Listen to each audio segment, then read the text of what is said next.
কোনো ব্যক্তি যদি ফরজ সালাতের ঘরে উজু করেন, ফরজ সালাতের ঘরে উজু করেন, উজু করে সেই ব্যক্তি ফরজ সালাত আদায় করার জন্য জামাতে এসে অংশগ্রহণ করেন, তাহলে সেই ব্যক্তি নিয়মিত এই আমলের কারণে সে ব্যক্তি হজ এবং উমরার যে ফজিলত রয়েছে সেই ফজিলত সে ব্যক্তি লাভ করতে পারবে।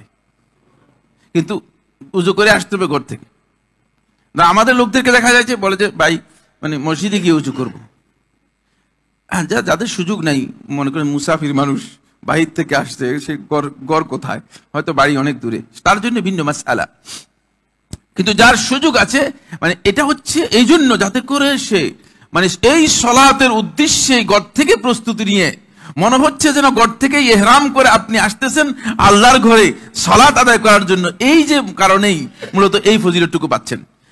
এই রাসূলুল্লাহ সাল্লাল্লাহু আলাইহি ওয়াসাল্লাম কি বলেন দেখেন, আন আবি উমামাহ আল-বাহিলি রাদিয়াল্লাহু তাআলা আনহু, আবু উমামা আল-বাহিলি থেকে বর্ণিত, তিনি বলেন قال রাসূলুল্লাহ সাল্লাল্লাহু আলাইহি ওয়াসাল্লাম মান খারাজা মিন বাইতিহি মুতাতাহহিরান, যে ব্যক্তি তার ঘর থেকে পরিপূর্ণ সুন্দরভাবে উজু করে বের হলো, ইলা সালাতিন মাকতুবা, ফরজ সালাত আদায় করার জন্য, ফাআজরুহু, তার প্রতিদান হচ্ছে কাআজরিল হাজ্জিল মুহরিম, ওই ব্যক্তির মতো যে ব্যক্তি ইহরাম করে আল্লাহ রাব্বুল আলামিনের সন্তুষ্টির জন্য হজ পালন করেছে।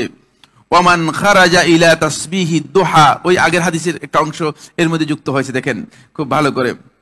ওয়ামান খারাজা ইলা তাসবিহিদ দুহা, আর যে ব্যক্তি ঘর থেকে উদ্দেশ্য করেছে যে সালাতুদ দুহা মসজিদে এসে পালন করবে, ওয়ালা ইয়ানসিবুহু ইল্লা ইয়াহু, শুধুমাত্র এই উদ্দেশ্যে এসেছে, অন্য কোনো উদ্দেশ্যে নয়, শুধুমাত্র সালাতুদ দুহা এর উদ্দেশ্যে এসেছে, তাহলে ফাআজরুহু আজরুল মুতামির, তার প্রতিদান হচ্ছে উমরা পালনকারীর মতো।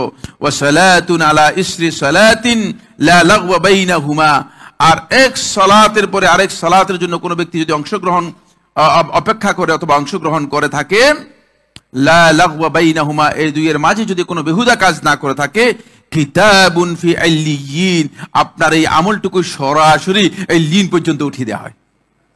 এর মর্যাদা এত বেশি, এর মর্যাদা এত বেশি।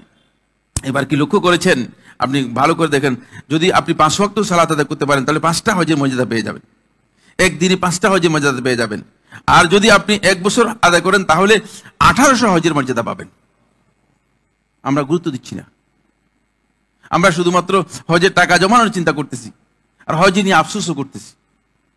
এখানে আপনার সুযোগ আছে, মহা সুযোগ রয়ে গিয়েছে যে জায়গায়, সেই মহা সুযোগের জায়গাগুলো বাদ দিয়ে আমরা কি করতেছি, 10 বছর যদি আপনি এইভাবে নিয়মিত 5 ওয়াক্ত সালাত এইভাবে ঘর থেকে উজু করে আদায় করতে পারেন, তাহলে আপনি 18,000 হজের সওয়াব পেয়ে যাবেন।